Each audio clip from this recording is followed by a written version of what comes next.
कभी आपने सोचा है आइडियल फाइनेंशियल प्लानिंग क्या होती है? मैं आइडियल शब्द का इस्तेमाल इसलिए कर रहा हूँ क्योंकि ये आइडियल फाइनेंशियल प्लानिंग हर किसी के लिए अलग अलग हो सकती है।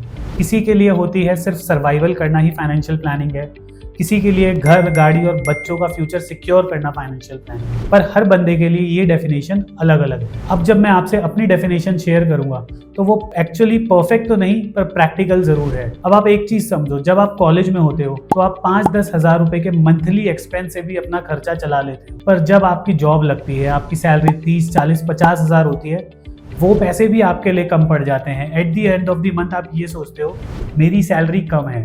ऐसा क्यों होता है? ऐसा इसलिए होता है क्योंकि आप अपने लाइफस्टाइल को बहुत ज़्यादा एक्सपैंड कर लेते हो। तो अब ये आइडियल फाइनेंशियल प्लानिंग के थ्रू आप अपने फाइनेंसेस को कैसे मैनेज कर सकते हो कि वो at the end of the month आपको ऐसा ना लगे कि पैसे कम पड़ रहे हैं। मैं आपको एक एग्जाम्पल के थ्रू उस डेफिनेशन को डिफाइन करता हूँ।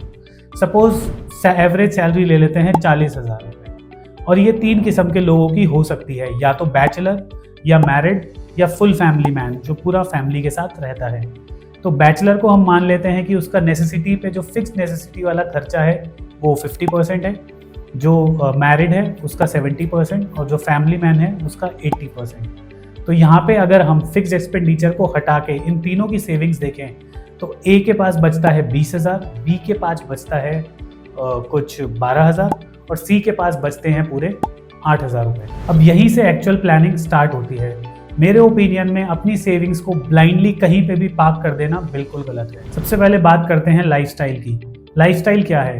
बहुत महंगा फ़ोन लेना, महंगी गाड़ी लेना, महंगे कपड़े लेना, कोई भी वो चीज़ जो आपकी नेसेसिटी नहीं है। अब प्रॉब्लम ये नहीं है कि आप लाइफस्टाइल में पैसा डाल रहे हो, प्रॉब्लम ये है अगर आप अपनी 100% सेविंग्स लाइफस्टाइल में डाल। मेरी डेफिनेशन के हिसाब से सेविंग्स का अप टू 30% डालना बिल्कुल सही रहेगा।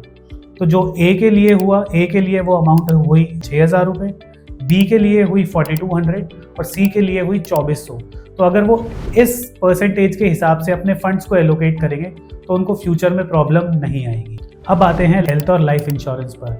अब यूजुअली मैक्सिमम लोग इसको इग्नोर कर देते हैं, पर आपको अपनी सेविंग्स का एटलीस्ट 10% इसमें इन्वेस्ट करना चाहिए, क्योंकि आप जितना जल्दी इन्वेस्ट करेंगे उतना ये अमाउंट आपको कम रहेगा। सेकेंडली, ये amount over the period of time जैसे जैसे आपकी सैलरी बढ़ेगी कंपैरेटिवली आपकी सेविंग्स का प्रोपोर्शन इसमें कम होता रहेगा। इसका मतलब आज अगर आप अपनी सेविंग्स का 10% इन्वेस्ट कर रहे हो तो क्या पता आने वाले टाइम में ये आपकी सेविंग्स का खाली 8% या 5% भी। बट अगर आप इसे स्टार्टिंग से नहीं करते हुए चलोगे तो हो सकता है ये आगे जाके आपकी सेविंग्स का बड़ा मार्जिन ले ले। तो मेरे हिसाब से up to 10% of your savings आपको इंश्योरेंसेज लेने चाहिए। तो वो हमारे लिए ए के लिए हुआ 2,000 रुपये, बी के लिए हुआ वो अप्रॉक्सीमेटली 1,200 रुपये और सी के लिए हुआ वो 800 रुपये। अब बचता है 60% सेविंग्स। ये सबसे इम्पॉर्टेंट पार्ट है। इसी अमाउंट के थ्रू आप अपने लाइफ के लॉन्ग टर्म और शॉर्ट टर्म गोल्स को फंड करते हो। शॉर्ट टर्म जैसे कि emergency fund, job loss cushion, और लॉन्ग टर्म जैसे कि आपकी शादी, बच्चों की एजुकेशन, घर लेना, रिटायरमेंट। इन सब चीज़ों को आप फंड्स एलोकेट करते हो इस 60% के थ्रू। बट ये ब्लाइंडली कहीं पे भी पैसा नहीं डाल देना है। आपको इसको प्लानिंग के साथ या तो mutual funds, ULIPs, fixed income products में डालना है या फिर रियल एस्टेट में, डिजिटल गोल्ड में। तो आप इसके थ्रू इसको पार्क करते हो। तो यही 60% ए के लिए हुआ अप्रॉक्सीमेटली 12,000 रुपये, बी के लिए हुआ 8,400 रुपीज़ और सी के लिए हुआ 4,800 रुपीज़। मकसद सिर्फ इन्वेस्ट करना नहीं है, मकसद है पैसे को अच्छी जगह एलोकेट करना और फिर उसको ग्रो करना। तो अगर मैं शॉर्ट में बोलूं तो एक डिसेंट फाइनेंशियल प्लानिंग ऐसी दिखती है। पहले बेसिक लाइफ को थोड़ा सा सिक्योर करना, फिर लाइफस्टाइल में पैसा डालना, कुछ इंश्योरेंस के थ्रू प्रोटेक्ट करना, सबसे ज़्यादा फोकस फ्यूचर गोल्स पे। और अगर आपको बेस क्लियर हो गया है तो चाहे आपकी इनकम 20,000 हो, 40,000 हो या 1,40,000, आप फाइनेंशियल प्लानिंग में कभी मात नहीं खा सकते। और यही अगर आपने कंट्रोल बना के रखा तो यही कंट्रोल आपको लॉन्ग टर्म में फ्रीडम देगा। और ये है मेरी डेफिनेशन एक आइडियल फाइनेंशियल प्लानिंग की। परफेक्ट नहीं बट प्रैक्टिकल।